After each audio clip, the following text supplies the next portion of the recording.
Buenas, estamos aqui novamente no podcast Desver. Eu, Gustavo Dias, o meu colega Gil Ales. Olá. E aí, hoje vamos falar de um assunto absolutamente fundamental para a contemporaneidade, que não é discutido no Brasil, até porque aqui a gente tem tanta coisa mais primária do que isso para discutir, mas que no mundo inteiro está fazendo, assim, literalmente uma grande revolução, que é o mundo da arte robótica. Esse assunto eu vou transferir o chapéu aí pro Gil, porque eu não entendo nada. Computador, para mim, eu uso para várias coisas, obviamente, mas basicamente para escrever texto no Word. Então eu sento e abro um documento do Word, e esse é basicamente o conhecimento necessário que eu tenho de computadores. E isso aí. Então vou passar a bola para o Gil. Ele apresenta a questão do momento aí, né, que foi essa prisão aí do robô artista, e aí depois a gente passa para o bate-papo. Sim, primeiro uma correção, Gustavo, é da robô artista. Você cometeu... Perdão. Na verdade, tem que ser até sem gênero, né? Porque vai que tem robôs aí também que são não binários. Não, etc. Nesse caso específico, por conta do semblante, a gente toma o gênero a partir do semblante, então é a robô. É complicado, né?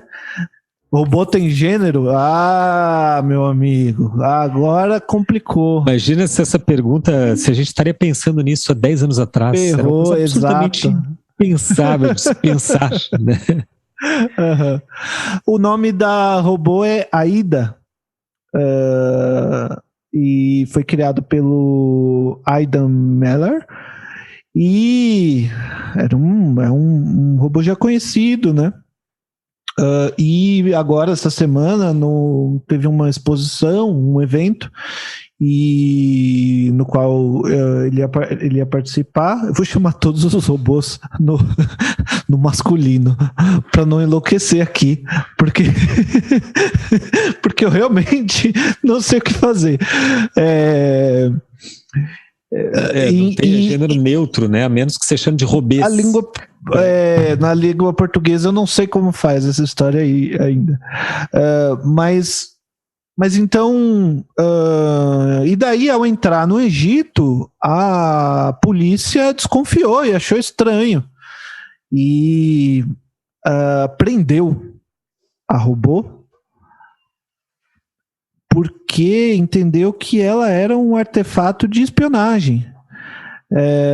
Porque eles deram uma olhada assim, os olhos dela eram câmeras.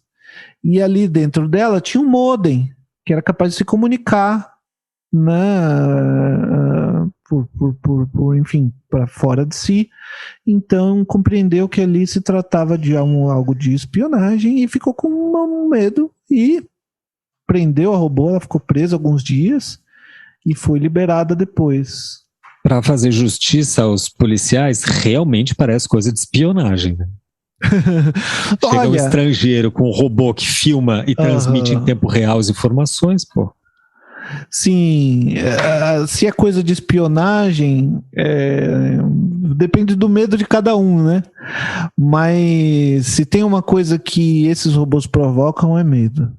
A gente entra depois nessa questão de por que os robôs parecem tão estranhos e provocam medo, mas antes eu acho que é legal apresentar esses trabalhos em si de arte que envolvem robôs, né? Então, basicamente, a tecnologia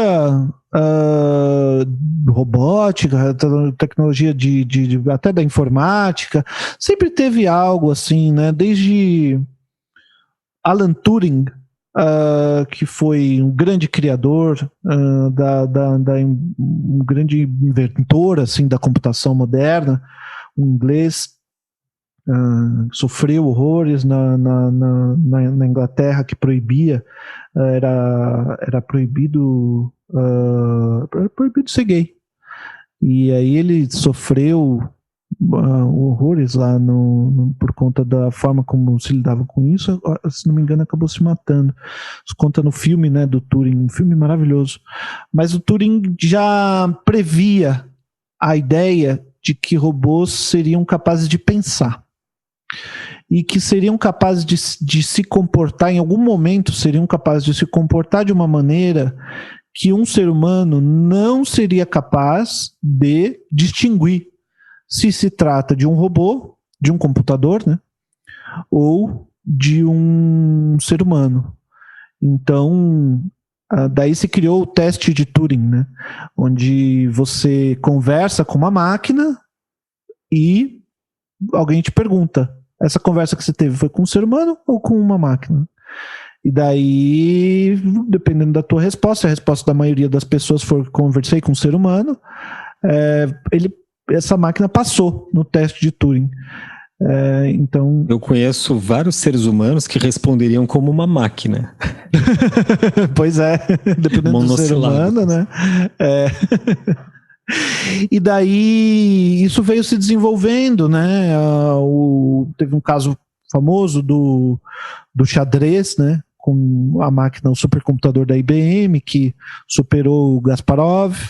Depois tem um projeto do Google com outro supercomputador, assim, ordens de potência acima daquele Deep Blue que tinha vencido o Kasparov, que venceu um campeão mundial de Go. Go é um joguinho assim, se não me engano é um jogo chinês, mas com pedrinhas brancas e pretas, e você tem que formar assim, uma linha para tomar as pedras do outro, mas que tem uma quantidade muito grande, imensa, impensável, de possibilidades de movimento. Então parecia impossível que uma máquina ganhasse de um ser humano nesse jogo, e eles fizeram também. Então, passo a passo, os pesquisadores dessa área vão ganhando posições com as máquinas em lugares que parecia que uma máquina jamais iria conseguir fazer qualquer coisa, né? Então, daí a gente lembra do Eu, Robô, né?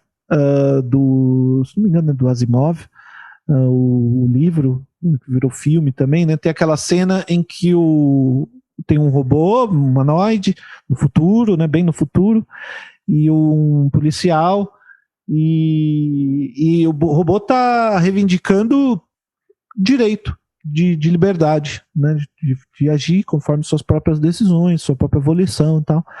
E o policial olha e fala assim: não, mas um robô não tem... Você conseguiria compor a Quinta Sinfonia? Você conseguiria pintar a Mona Lisa? E aí o robô olha para o policial e fala: mas você conseguiria? Né? Então, checkmate do robô, né? Exato. E nesse filme, que já tem um bom tempo, o robô faz um desenho bem feito, de uma descrição de um sonho que o robô teve. E é uma ponte, assim, um desenho bem bonito. E no filme, a forma como ele desenha é como se fosse uma impressora, assim, linha a linha, né? Jato de tinta, assim. Ele pega um lápis e vai, mas assim, linha a linha, ele vai fazendo o desenho todo. Então isso ainda estava, nessa época, em um espaço de ficção, né? Mas a ficção especulativa, a ficção científica, sempre tem como ponto de partida uma realidade, né? Alguma situação que já existe de alguma maneira e que ainda não foi totalmente desenvolvida, né, de alguma forma, ou distribuída, né? Tem uma frase famosa que infelizmente eu não me lembro do autor. Ele diz assim: o futuro já existe, já está aqui, ele só não está distribuído igualmente. Então, o que fazem os autores de ficção científica é pegar uma tecnologia que já existe e imaginar como seria o mundo se essa tecnologia que existe aqui e ali estivesse por toda parte e fosse facilmente qualquer um pudesse usar e tivesse por todo canto, né? E aí você, geralmente, quando você pensa, extrapola assim, essa imaginação a partir de uma tecnologia que já existe hoje, e imagina um futuro onde essa tecnologia está por toda parte, você tem um outro mundo, né? Por exemplo, carro autômato já existe, né? Nos Estados Unidos você tem assim, frotas de carro que anda sozinho, que não precisa de ninguém dirigindo. Agora, quando você imagina um mundo no qual ninguém dirige nenhum carro, é outro mundo que não é esse que a gente vive, né? Então, quando a gente olha para a arte, a gente tem também experimentações que não vêm de hoje, que não são nem muito novas. Claro, falando de história da arte, são super novas, mas não são assim coisa desse ano, do ano passado, são coisas que têm uma história, mas que agora estão ganhando um lugar impressionante, assim. Então, tem, para quem quiser pesquisar na internet, tem pelo menos 4 artistas que chamam a atenção, assim. Um é próprio a Aida, né, do Aidan Meller. Tem um outro robô que eu não sei se tem nome, mas o artista se chama Patrick Tressett, que é um robô interessantíssimo, que faz desenho de observação, assim, no fino da bossa da técnica tradicional. É um desenho ainda meio rabiscado, assim, não tá assim no nível, né? É um rabisco, vamos ser justos aqui.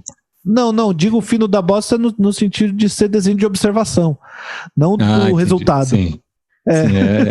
Digamos até que o procedimento é tradicional, né? Isso. Mas que consiste em um robô bastante simples. Consiste de 2 ou 3 câmeras, quase que num tripé ali, e um braço mecânico e um software que, a partir do olhar, né, da câmera, esse software consegue transformar aquilo em imagem e esse braço mecânico faz o desenho. E sai um desenho bastante verossímil, assim. Impressionante.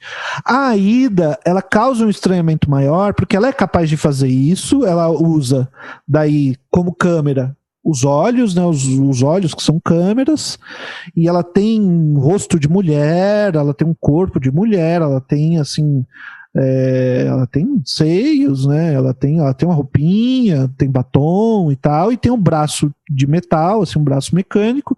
Nesse braço se encaixa um material.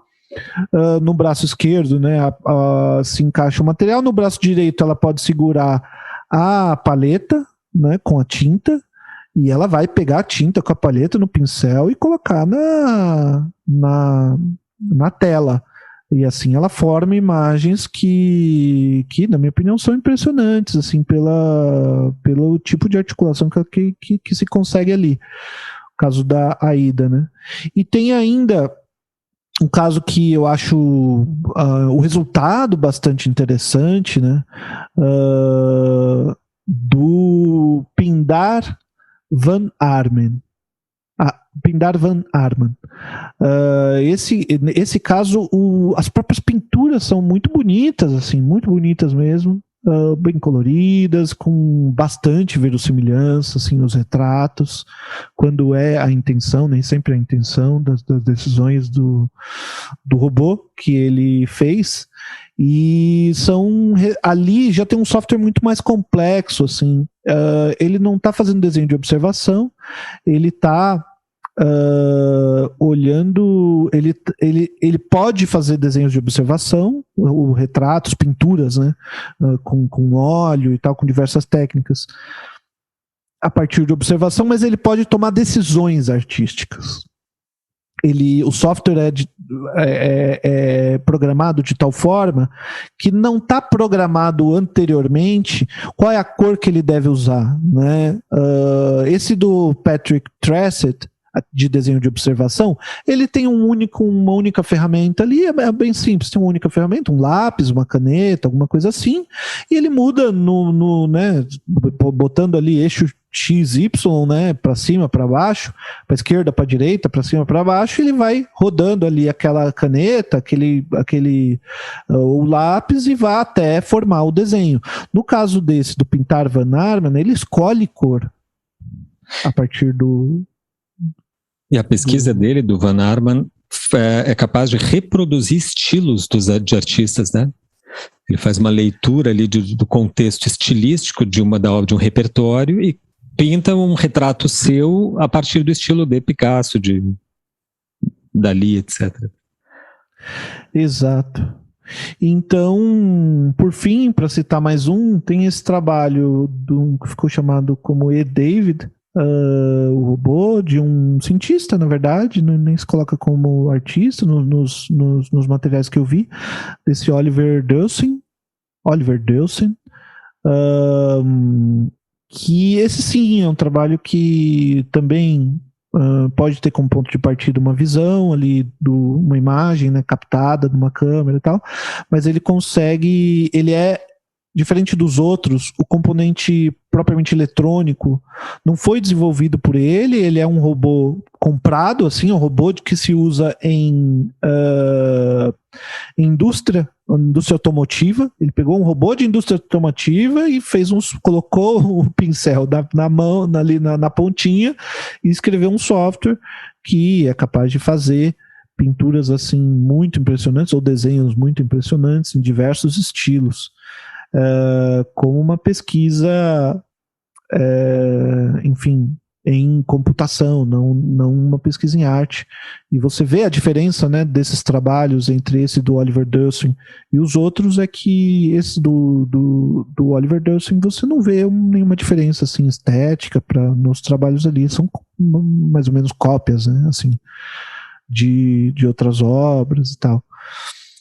Agora, o que você acha aí, Gustavo, dessa história toda aí de robô fazendo arte? Acabou o nosso trabalho? Mas eu estava pensando justamente nisso. Qual é o sentido de fazer arte? Porque a ideia não é disputar o espaço da arte com uma máquina, eu acho. Porque esse é o medo geral, né? Acho que é o lado da questão que imediatamente vem à tona quando se trata de robôs que produzem arte, é se afinal o artista vai perder seu lugar, né? Seu estatuto um dia. Uhum. Porque sim, acredito que um dia o robô vai poder pintar ou desenhar hiperrealisticamente a partir de observação e tal. Isso daí não tenho dúvida. O caso é que a arte tem uma natureza tal que ela funciona mais ou menos como jogo de futebol. O jogo de futebol é legal, você tá no campo. Assistir é muito chato. Pelo menos para mim, tá? Acho que eu sei que as pessoas gostam de assistir futebol. Eu não suporto. Eu gostava de jogar. Quando eu tinha perna para jogar e idade para jogar bola, conseguia correr atrás de uma bola. Jogar é legal, né? A pelada. Agora, ficar assistindo. Então, assim, a arte ela tem um elemento de compartilhamento, socialização, né? De um prazer poético, de um exercício poético que condiz ao sujeito humano. Se o robô sabe fazer ou não, eu não sei. Isso daí não muda a experiência artística que eu vá ter, exatamente, né? Acho que não, o artista ele não perde o seu lugar, né? Porque aí também é o seguinte, a arte só muda de lugar, no sentido de que a arte agora é a arte de fazer robôs. Porque, né, o robô acho que não terá estatuto de artista. Mas o sujeito que faz um robô que funciona como artista, então a arte aí que se trata é como fazer robôs da melhor forma. Aí tem que desenvolver uma técnica, um ofício, um procedimento. Aí ela muda de lugar a apreciação, né? Nesse tipo de trabalho virtual, digital. Eu acho que tem diferença entre um trabalho... o trabalho digital, a obra eletrônica, a obra de arte eletrônica, né? Aí tem uma história muito maior do que essa história que a gente está contando aqui. A obra de arte eletrônica tem muitas décadas, né? obra que usava televisão, né, obra que usava rádio, assim, desde que existe qualquer tipo de técnica que se inventa, um artista se apropria para fazer arte.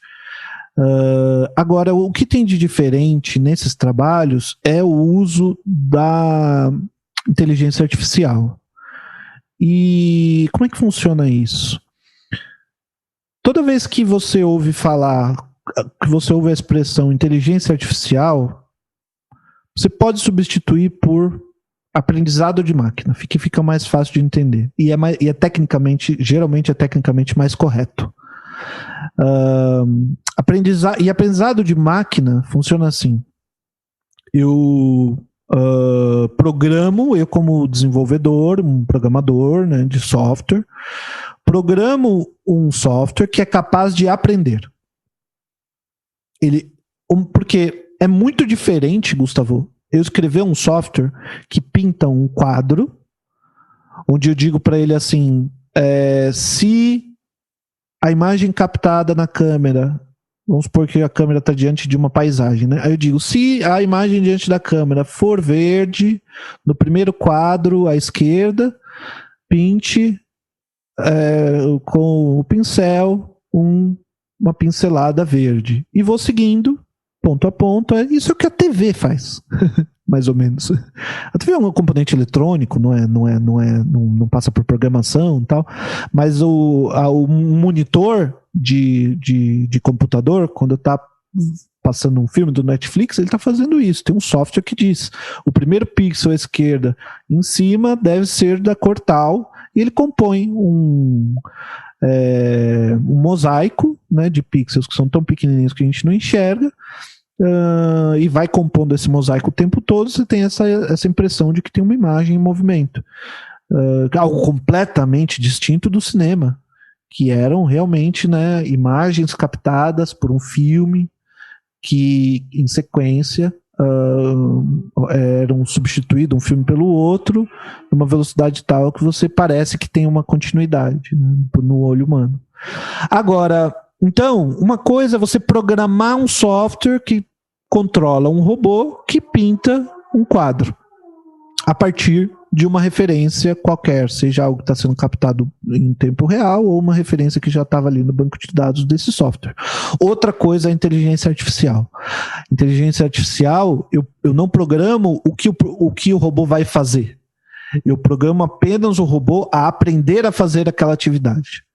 Então, em vez de dizer, pegue o pincel, coloque na tinta, coloque ali, eu digo, eu coloco esse robô para observar um pintor.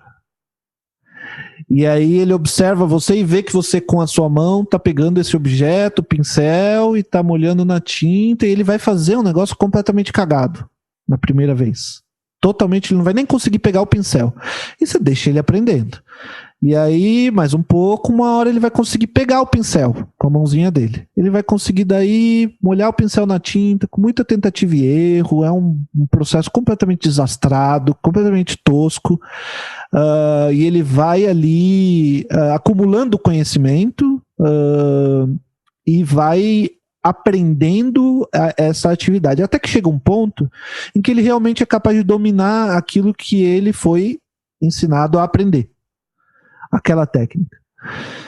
Nesse ponto, você começa a poder usar um aprendizado de máquina para fazer como fazem alguns desses artistas que a gente citou e copiar um estilo. Como é que você faz isso? Você pega e dá para a máquina vamos supor, Van Gogh. Aí você enche a máquina de quadros do Van Gogh, né? E aí você pede para a máquina, você programa a máquina para aprender a fazer uma imagem como a de Van Gogh. E aí o truque é o seguinte, você pega uma outra máquina e faz ela aprender a distinguir o que é e o que não é um quadro do Van Gogh. Como é que você faz isso? Você põe uma máquina que no início é completamente burra, e você coloca um ser humano, e esse é o truque da coisa, né? Sempre tem um ser humano ali no meio para a máquina aprender, ela aprende com o ser humano. Então, você põe o ser humano e aí a máquina pergunta: quantas vezes você já viu isso, Gustavo, na sua vida? Não foi uma nem duas. Uma máquina que olha para você e pergunta: isto é um semáforo? Aponte as imagens que são um semáforo. Aponte as imagens que são um... Isso aí é a gente ensinando máquina, né? Naquelas coisinhas do Google que vê se você é um robô ou não. Então, você coloca um ser humano e a máquina vai te dar duas imagens quaisquer. E aí, daí o software te pergunta: qual desses dois é um quadro do Van Gogh? Você diz: esse daqui. E faz isso milhares de vezes. Se você só fizer isso, o robô, em algum momento, vai aprender sozinho, porque foi programado para isso, né, para aprender, vai aprender a distinguir o que é e o que não é um quadro do Van Gogh. Daí você coloca um robô contra o outro. Coloca um robô que aprendeu a produzir um quadro do Van Gogh e o outro robô que aprendeu a distinguir o que é e o que não é um quadro do Van Gogh. E um fica alimentando o outro, né? Então um faz um quadro e o outro diz: não é, não tá bom, não é um quadro do Van Gogh. Aí ele faz de novo: não é. Aí ele faz de novo: acertou. Ele aprende. E isso vai, de maneira recursiva, se repetindo até desenvolver, só que esse processo de aprendizado é exponencial. Então, nas primeiras vezes, é totalmente tosco, totalmente errado, totalmente absurdo, ridículo, mas quando isso vai dobrando a capacidade, né, cada vez, até que chega um ponto em que essa capacidade fica maior do que a capacidade de um ser humano de fazer aquela atividade. Aquela atividade que está dentro dos limites do que uma máquina é capaz de aprender. O que particularmente o Pindavan Arman defende é que ele não está ensinando o software, o robô que faz os trabalhos ali, a pintar quadros. Ele está ensinando o robô a pensar como um artista. Então ele está colocando dados e conhecimento e escrevendo software e tal, que é capaz de usar referências, tomar decisões, enfim, se apropriar de colocar e se relacionar com imagens de um jeito que ele, Pindar Van Arman, entende que seria o que um artista faria, né?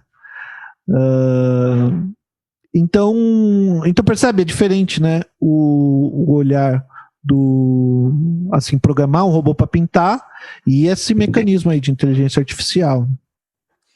No fundo, acho que se for ver bem, essa questão eu nunca concluí muito bem na minha cabeça, porque eu nunca refleti de fato assim muito longamente sobre ela, porque é uma questão que não me toca muito, né? Mas eu acho que ela é fundamental para hoje, né? Mas acho que tem um elemento que, assim, me parece, se for analisar a frio a questão, me parece que não existe nada mais equivocado de pensar que essas máquinas podem ser artistas, porque, de novo, a questão é o que é arte e para que ela nos serve, para que ela funciona, né? Qual função social e, digamos, humana que a arte tem. A questão não é definir assim, o nível de criatividade que os robôs vão chegar, ou se eles um dia conseguirão se equiparar ao ser humano na produção de uma obra, etc, etc. O primeiro passo é entender o que é a criatividade. A gente sabe o que é criatividade. É algo definido já, a criatividade, para a gente sair multiplicando em máquinas, né? Tem um outro elemento que é bem caro para os nossos estudos aqui, né, Gil? Que eu acho que é o que garante, in extremis, assim, garante em absoluto a diferença entre o sujeito humano e um robô.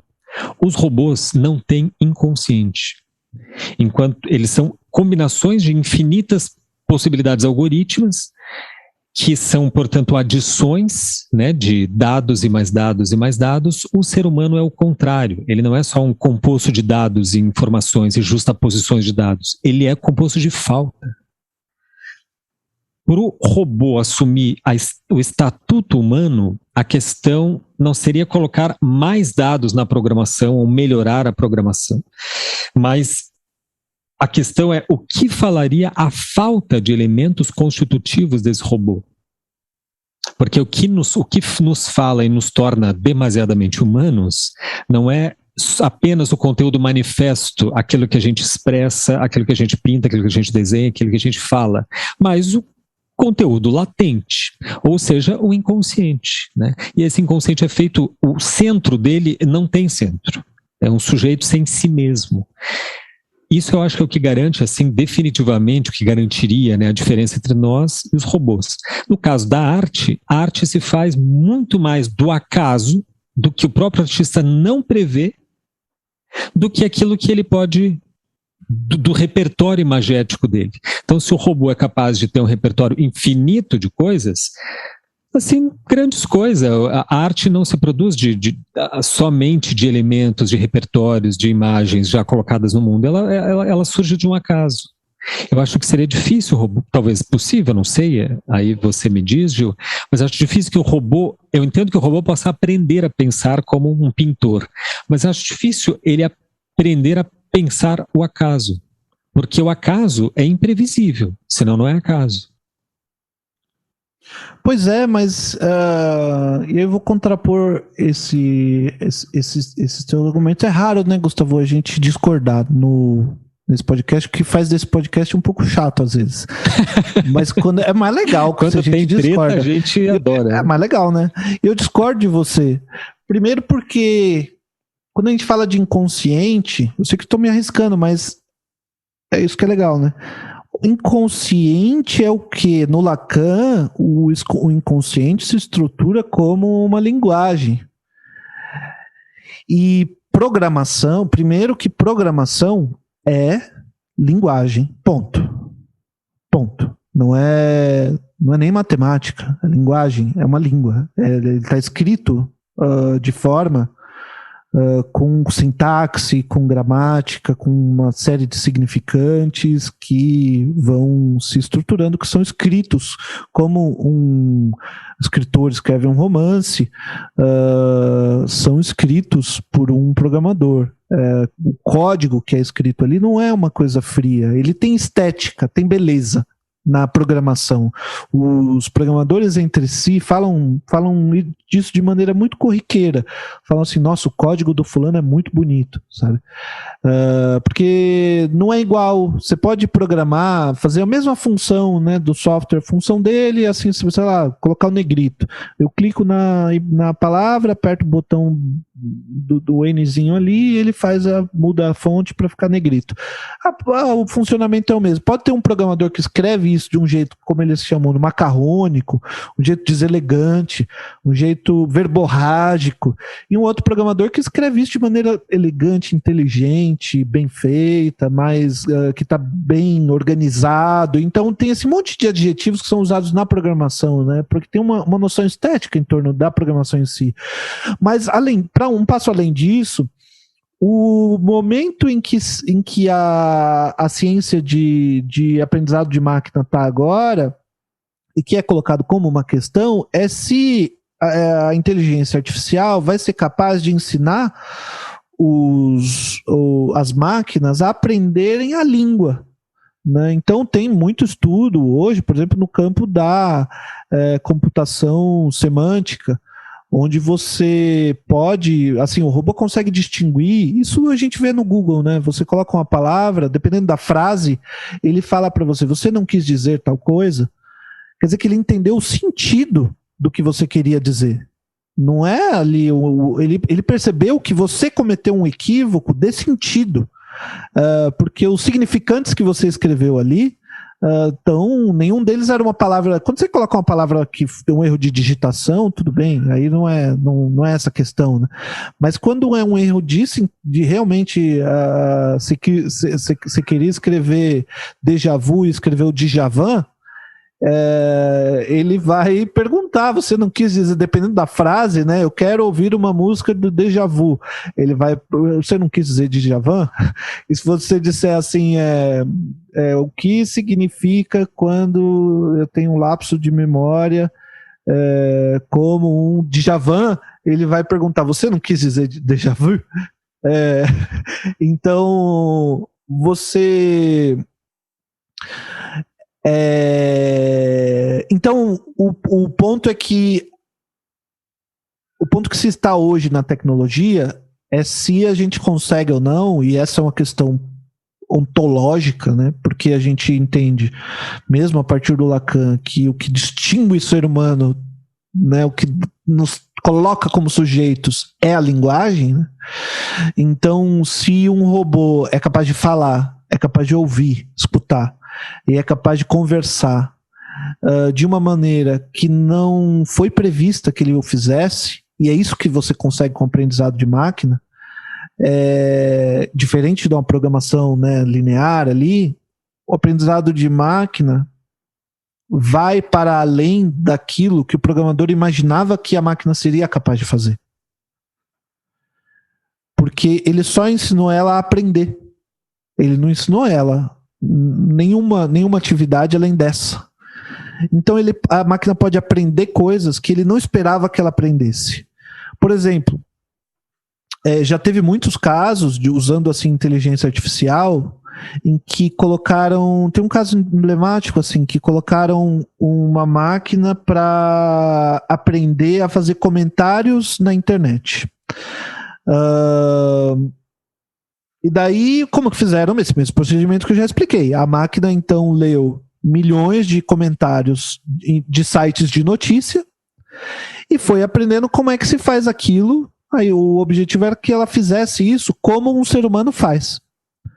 Quando eles foram ver, a máquina estava sendo racista, xenófoba, misógina. A máquina era um capeta, desgraçado. Não, eles tiveram que parar.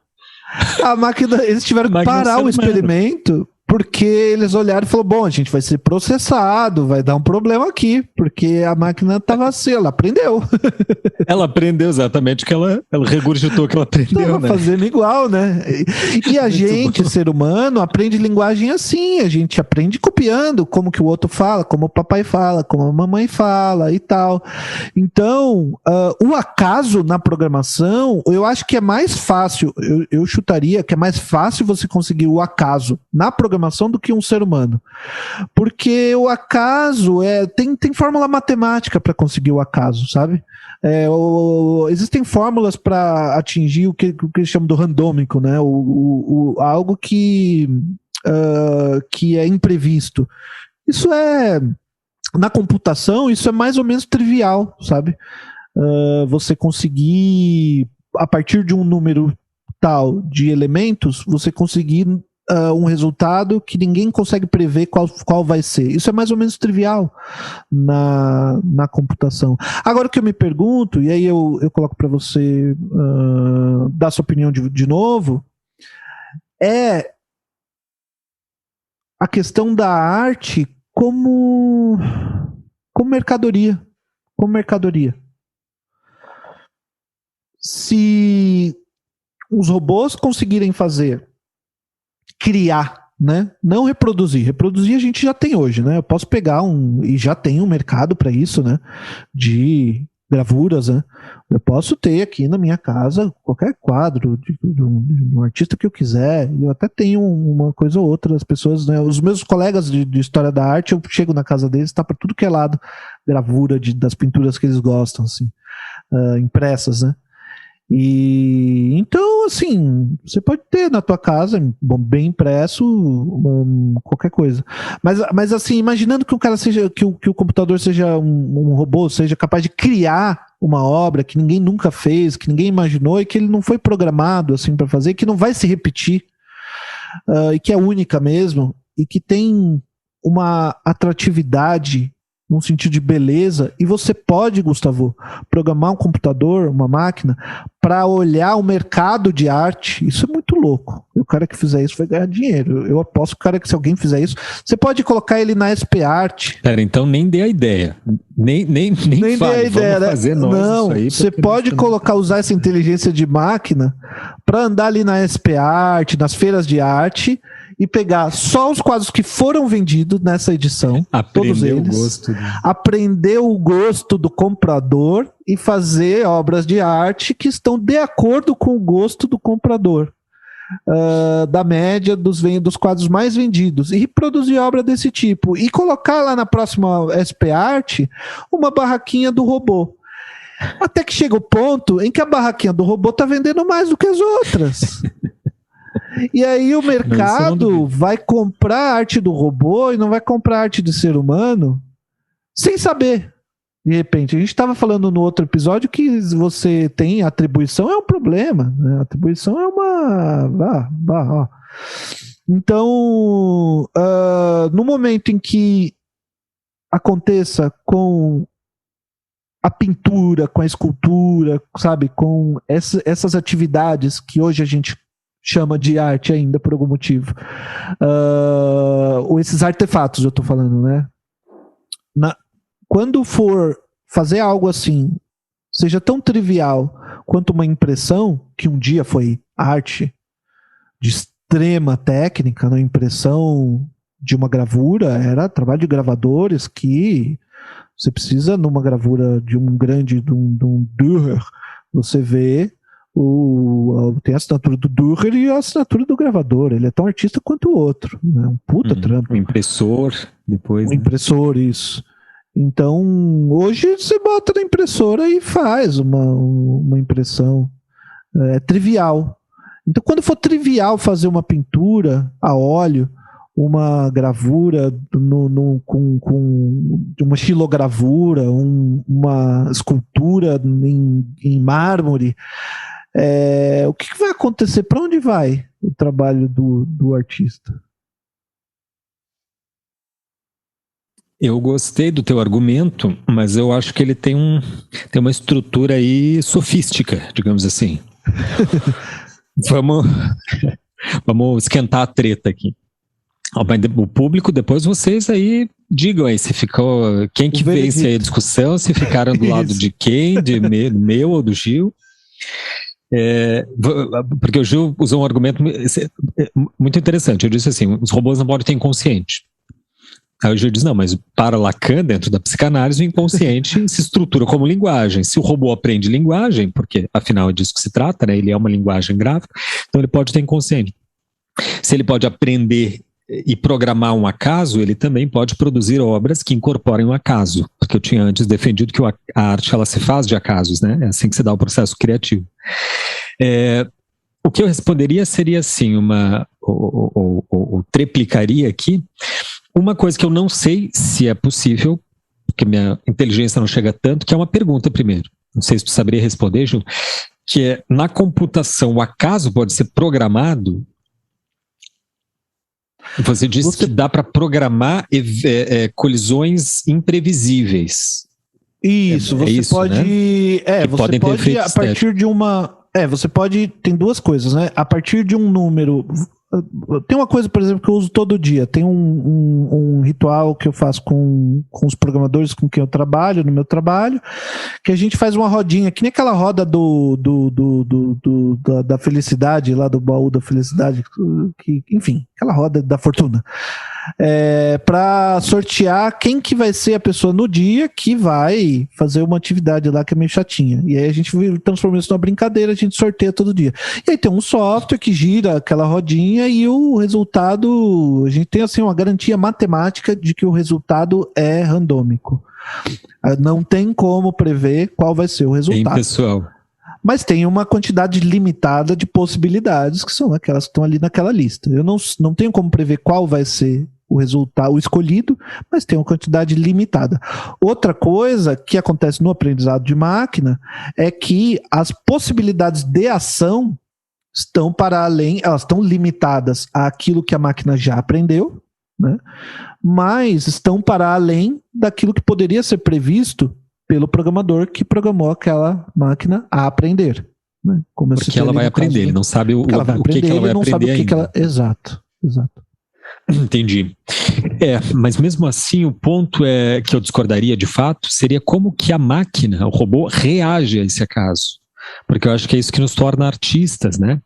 Quando eu digo que o acaso é que vai constituindo os processos poéticos, na verdade, a melhor enunciação deveria ter sido: O artista reage aos determinados acasos de tal modo que isso constitui nele esse, digamos, sei lá, potencial expressivo, né? Como que a máquina reage a esse acaso? Porque a gente não pode ensinar o que a gente não sabe. A gente não sabe propriamente como se constitui um afeto, como se constitui a nossa reação diante de certas coisas. Quando você vê, por exemplo, um amor, alguém que foi um amor da sua vida no passado, você não sabe que reação você vai ter. E não sabe explicar, né? A gente não sabe codificar. Eu acho que dentro de uma área hoje em dia, né, da neurologização, vamos dizer assim, onde acredita-se assim, que o cérebro funcionaria como uma máquina, por mais absolutamente complexa que seja, é possível entender os comportamentos humanos, as neuroses, os transtornos psíquicos, através do estudo da neurologia, ou seja, da química cerebral. Nesse mundo, sim, é possível um robô produzir arte. Mas eu acredito que num mundo assim ideal, né, o robô não poderia produzir arte, até porque quando ele produzisse algo e a gente perguntasse, mas isso é arte? A gente redundaria na velha armadilha, né? Afinal, o que diabos é arte? Exato. Daí que eu acho que um grande feito desses trabalhos de arte com robôs, e a gente não tem como negar isso, e o motivo pelo qual eu tenho absoluta certeza de que isso é arte, e arte de grande qualidade, é o fato de que ele nos obriga, como faziam desde os modernistas, a história da arte contemporânea, principalmente a arte contemporânea dos anos 60 para cá. Todo artista, o sonho de todo artista é fazer uma obra tal que coloque as pessoas para pensarem, mas isso é arte? Se isso é arte, então o que é arte? Né? Então, desde o Duchamp com a fonte, a Brillo Box do Andy Warhol, a fotografia no início do século XX, né? Assim, poxa, para a fotografia ganhar status de arte, olha, penou, né? Porque a questão era essa, né? Se isso é arte, então o que é arte? E aí a nossa compreensão sobre o que é arte vai se modificando com essas provocações técnicas, né?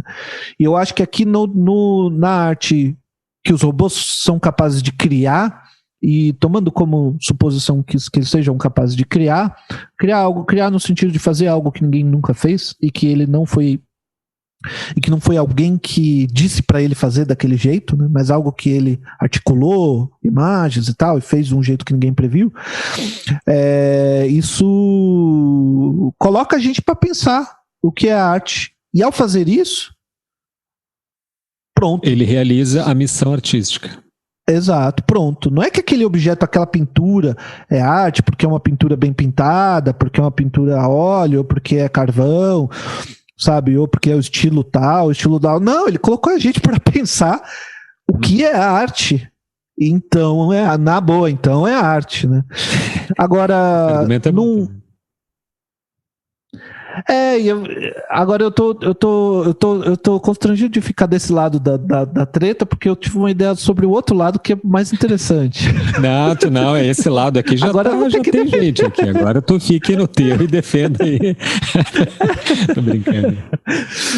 Mas olhando pelo outro lado, eu acho que tem uma coisa que é justamente, né, quando a gente olha por esse ângulo e pensa o que é arte, e a gente é obrigado a responder, tem a relação de arte e vida, né? A arte e memória, a arte e vida, a arte e afeto, né? A arte e um afeto que é algo do corpo, né? Que portanto um robô não vai ter, né? Eu tô com uma dor no braço, tô com o braço inteiro doendo por causa de um trabalho que a gente fez, que eu fiz ali na minha obra no sábado, que eu tive que arrancar um pedaço da obra, eu quis, né, arrancar um pedaço da obra e tal, e montar de um outro jeito, ela ficou espatifada, um trecho dela, E foi um negócio doloroso de fazer, porque eu tinha pintado uma pintura que levou meses para ficar pronta, e aí depois eu estilhacei, arranquei um pedaço da obra, e doeu no meu braço. Enquanto eu fazia, estava doendo o meu braço. E no outro dia eu fiquei machucado. Isso significa algo para mim, sabe? Isso um robô não vai sentir. Ele pode até machucar o braço, né? Quebrar o braço porque estava duro ali. Ele não vai sentir essas coisas porque não tem um corpo orgânico, né? Aí é um ponto que a ciência ainda não chegou, né? De fazer corpos orgânicos conforme, não que não vai chegar um dia, mas talvez exatamente, talvez chegue a isso, né? Com uma constituição sistêmica tal que eles funcionaria assim. Aí o robô teria um corpo e esse corpo aprenderia experiências e aí ele poderia produzir o que a gente conhece como afetos. Eu consigo vislumbrar isso. E daí a gente começa a pensar se isso seria um robô. Né? Aí a gente entra numa não é outra mais se ele é um ser humano, se ele mas age nesse como sentido, um ser humano, mas se ele age como um robô. Isso. Mas aí nesse sentido, não que não tenha seres humanos que agem como robô, né? Muitos, né? Mas nesse sentido, nesse sentido, quando eu olho para o meu trabalho, e é interessante que neste caso eu só me sinto à vontade de usar como exemplo o meu próprio trabalho, que eu quase nunca uso como exemplo. Eu penso no meu trabalho como relação, sabe? Ali na pintura que eu fiz, eu vejo minha avó, eu vejo minha tia, sabe? Eu consigo supor o que minha família vai pensar quando vê aquilo, ou como o tipo de preconceito que uma pessoa pode ter quando vê aquele tipo de imagem. Então, nesse sentido, a arte é um meio de relação entre pessoas e não objeto de consumo. E isso é uma coisa muito radical. Isso é uma coisa muito radical porque, para mim, quando eu vou no teu ateliê e eu vejo o teu trabalho que você está fazendo, o que você acabou de fazer, é uma coisa. Quando eu vou na SP Art e vejo aquele bando de pintura amontoada para venda, é outra coisa. Aquilo lá é mercadoria. Produto de consumo, né? E para consumo, muitas vezes, né? Então, produtos de consumo... Eu assim, abonaria esse lado da opinião o dia que os robôs inventassem algo como a arte. Porque no final das contas, a gente está discutindo se o robô pode fazer arte ou não. Só que a gente é que inventou arte. Então, quando o robô chegar no nível, né, altíssimo de fazer arte, então parabéns, ele conseguiu nos copiar. No máximo é isso que ele... Quando ele conseguir inventar alguma coisa como arte, aí sim realmente... Aí o ser humano ficou obsoleto. Aí não precisa mais. Porque a música, por exemplo, já tem robô que compõe música há bem mais tempo, né? Porque a música é simples. É absurdo, mas a música é simples. Você tem 12 notas. E não tem muito mais do que isso. Você não é que artes visuais é muito mais difícil. Você tem cores são infinitas, as formas são infinitas. Agora a música tem 12 notas que são tocadas numa sequência e num tempo. Então você tem um limite. Feitas por robô, elas são. Você acha que podem emocionar em algum momento? Com certeza. Podem emocionar porque se você botar o robô para aprender a fazer música romântica, se você botar o robô para aprender a fazer música como Wagner, ele vai fazer música como Wagner. Depois você vai ter que botar a orquestra para tocar, porque o nível da cópia do som da orquestra hoje em dia ainda não tá lá essas coisas. Tá bastante fiel, mas não é assim, né? Se você colocar ele para compor uma música, pode pesquisar música composta por computador, música de qualidade nesse sentido do artefato, né? Mas não no sentido sabe, Beethoven estava surdo quando compôs a coisa tal e ele estava apaixonado pela fulana, mas a fulana não retribuía e não sei o que, e não sei o que, e não sei o que. Sabe, não é como, sabe, o Renato Russo, não sei se você gosta de ler Legião Urbana, Gustavo? Ou você odeia? Vou responder da seguinte forma: eu acho o Renato Russo um sujeito muito inteligente. Isso é tudo que eu posso falar. Tá. Não, é que o mundo se divide em dois tipos de pessoas. Os Legião Urbana, geralmente as pessoas gostam ou odeiam. Não tem assim muito. Não, eu gosto um pouco. Eu gosto, eu odeio. Tem um assim, disco que eu idolatro do Renato Russo, que é o Stonewall Celebration Concert. Quero ver se a galera que gosta de Legião conhece. É um disco de 94 que ele gravou em Nova York. Magnífico. Eu tenho o CD, inclusive. Mas o Renato Russo tocando Hoje à Noite Não Tem Luar dos Menudos, sabe? É uma coisa que não tem, sabe? Você pode botar um robô para copiar os Menudos, mas aquele momento no show que do nada o cara ele parou e falou: vou tocar uma musiquinha aqui, mas eu tô com vergonha. É uma música bonitinha, mas, bom, vamos ver se vocês gostam. E aí ele toca sozinho ali a música, Hoje à Noite Não. É uma música brega, totalmente brega. Mas ele cantando, a música funciona. A música funciona na voz dele, né? Assim como a Adriana Calcanhoto, aquela música é Guarde as minhas, rasgue as minhas... Ato falho brabo pra levar pra análise. Levar pra análise. Chegar lá com a dona Rose Gurski, minha analista, grande psicanalista. Tá registrado, vou levar lá e vou falar: olha, ato falho do brabo. Mas rasgue as minhas cartas e não me procure mais. A música ficou assim como música boa, mas era Jovem Guarda, assim, de plástico, assim, música que não... Quando a Adriana Calcanhoto bota aquilo, ela bota com uma intensidade, com uma coisa que não é outra coisa, sabe?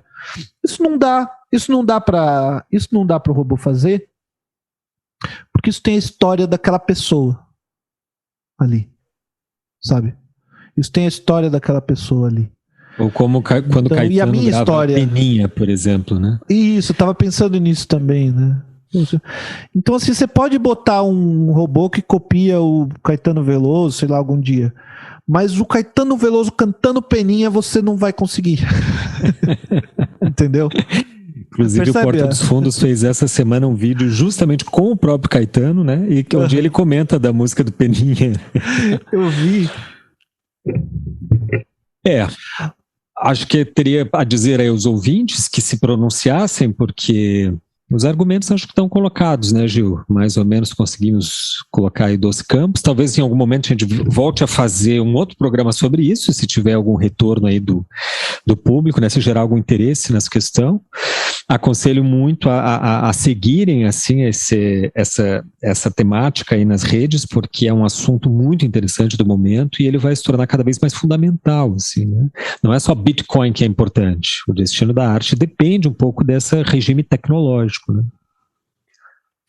Com certeza, e é algo que provoca uma profunda angústia nas pessoas, né? Geralmente quando as pessoas veem um robô que tem a Ida, as pessoas falam: meu Deus do céu, que é isso? Já que esse mundo vai parar, isso é o que me falta agora? E tem razão, né? Isso é a história do infamiliar no Freud, né? Um Heimlich.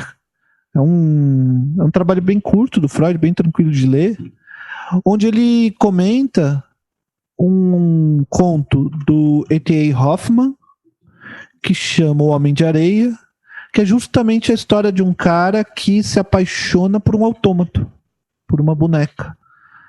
E essa boneca é tão verossímil que o personagem do conto não percebe que ela é uma boneca. E ele tira ela para dançar. E ele dança com ela. E todo mundo tá olhando e tá dando risada e ele não sabe por quê. E ele visita de novo a mulher por quem ele se apaixonou e tal, e ele não percebe até que a história vai evoluindo e chega um momento que ele percebe que se trata de um autômato, de uma boneca, e ela se espatifa, um arranca o olho, né? Tem ali uma briga são dois criadores, né? Um que criou a boneca e o outro que criou os olhos, que era um fazedor de lentes que criou os olhos da boneca. Esse fazedor de lentes pega o olho da boneca, ele vê, o sujeito vê os olhos da boneca sendo arrancados, e aí ele percebe que se trata de uma boneca, ele tem uma crise psicótica, E o Freud analisa em detalhe esse conto e toma como um exemplo dessa noção de infamiliar, que se trata disso, né? Algo que parece, mas não é, que confunde os campos de fantasia e realidade, né? Do que é do reino do animado, do inanimado, né? Algo que parecia algo que surpreende, né? Que tá ali da ordem do real, né? Enfim, e as bonecas são tidas, se você for lá na internet, botar um infamiliar, um Heimlich, para ver, se vai achar ali um vídeo do Christian Dunker falando sobre esse assunto. Vai ter na capa a figura de uma bonequinha. E uma bonequinha como um autômato, né? Então, sempre que... Isso já se sabe, assim... Se você quer fazer um robô que tenha sucesso de mercado, você faz um que não pareça um ser humano. Pode parecer um cachorrinho, pode parecer um ursinho, pode parecer qualquer coisa menos um ser humano. Entra no Uncanny Valley, né? Pega essa coisa que você... Uncanny é uma das traduções para o inglês de um Heimlich, né? Mas causa esse constrangimento, essa angústia de ver uma coisa que te parece que é familiar, mas na verdade é não conhecido, né? Então, será que um dia um robô vai ter essa capacidade de ter uma reação de Uncanny Valley, de estranhamento com alguma coisa? Isso eu não arrisco, viu? Aí é meio longe demais, né? Você tem que criar daí um robô bebezinho que tem uma mãe, né? E que tem a história, que vai crescendo, que vai pra escola. Não basta ensinar linguagem, você tem que dar história de vida pra esse robô. Traumatizar o bichinho. Complexo de Édipo. Quero ver os programadores da Complexo de Édipo. Exato. Aí, por si mesmo, não programado. Complexo de Édipo programado é fácil, né? Por si mesmo, foi lá, achou que a mamãe tinha pinto, viu a mamãe nua, mamãe não tem pinto, o que acontece com o pinto, e agora, e assim vai, e ele vai passando pela história de um ser humano, aí talvez você consiga fazer um robô que tem subjetividade, né, nesse sentido. Se não, é realmente um brinquedo muito caro. Muito bem, vou passar aqui para a leitura dos e-mails. Nós temos 2 e-mails muito interessantes do Cláudio Vaz, que é nosso amigo, colega e também artista, né, com o qual eu estou desenvolvendo acho que eu te mencionei, né, estou desenvolvendo uma pesquisa de materiais com o Cláudio, porque ele é engenheiro, sim, né? É um engenheiro carioca e manja muito de carvão, de materiais, de química de materiais, e a gente está tentando criar um carvão líquido aí. Mas enfim, ele manda lá relativo ao podcast 25, que foi com a Carla Freitas, né, a nossa entrevista. Aí ele dá uma opinião interessante, né, dizendo ali que quando a direita incorpora uma visão racionalista do mundo e se afasta da ciência, ela não dá força para a subjetividade, mas ela justamente embota o questionamento, a intuição, a sensibilidade, etc. Ou seja, isso aqui são as palavras dele, né? A direita usa narrativas opressivas e contra a vida, onde o afastamento da ciência serve para justificar uma narrativa castradora. É isso daí, né? E de outro lado, se você se afastar da ciência, o afastamento da ciência também pode significar um caminho, uma abertura para a intuição, para a sensibilidade, etc. Ou seja, caminhos totalmente opostos. Porque a gente falou das relações da ciência, né? E da relação de conhecimento versus saber, relação do estatuto, a instituição da ciência, né? E o rizomático da experiência, etc. E ele identificou uma coisa interessante aqui, né, que o afastamento da ciência pode gerar produtos opostos, realmente. Aí ele continua. O Gil mencionou outro dia como foi o desenvolvimento da música para ele. Autodidata, tocando violão de ouvido, até que decidiu estudar um pouco de música, com isso deu um salto enorme. Ainda palavras do Cláudio. Pois o meu foi exatamente igual. E acho que essa pseudo-inversão é muito interessante. Do mesmo modo, estou trabalhando agora o desenho e Gustavo me ajudou a estudar arte após 60 anos de autodidatismo no desenho. O resultado para mim tem sido muito gratificante. A compreensão da teoria, depois você após você trabalhar a prática de forma autodidata, é muito mais produtiva, pois a cada nova informação ocorrem novos insights, do tipo, então era por isso, etc. Pode crer. Depois aqui vai falar um pouco de música ainda, né? Muito bem, esse e-mail a gente pode resgatar aqui, cara. Ele mandou uma mensagem para ti ali no final. Eu vi do Guitar Trick, né? Eu não entendi muito bem do que se trata, mas eu quero, viu? Eu quero saber, Cláudio, mais coisa aí pra tocar com mais facilidade. Tô querendo. Eu acho que esse e-mail a gente podia resgatar em outro momento que a gente abordasse essas questões, porque essas questões vão voltar.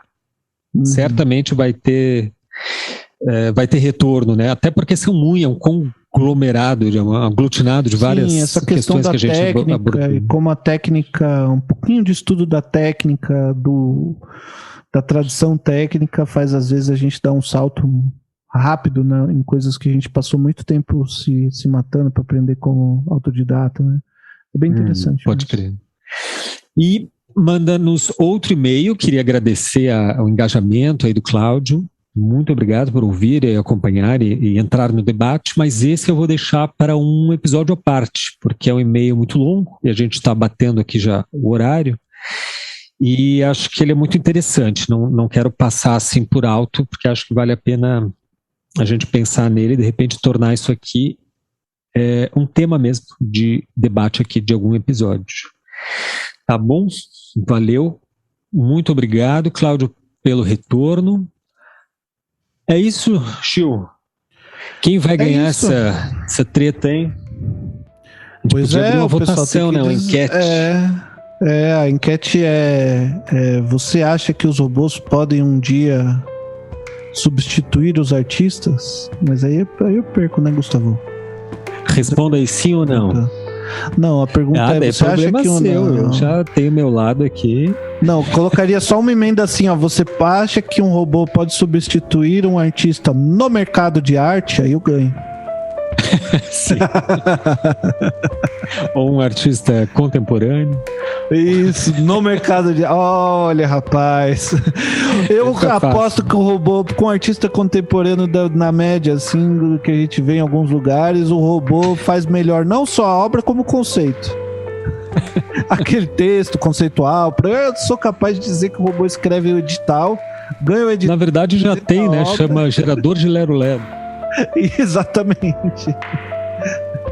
Exatamente. O tipo de texto aí, que eu vejo. Meus queridos amigos, muito obrigado de novo por nos acompanhar. E é isso aí. Adeus. Abração, Gil. Valeu. Até mais.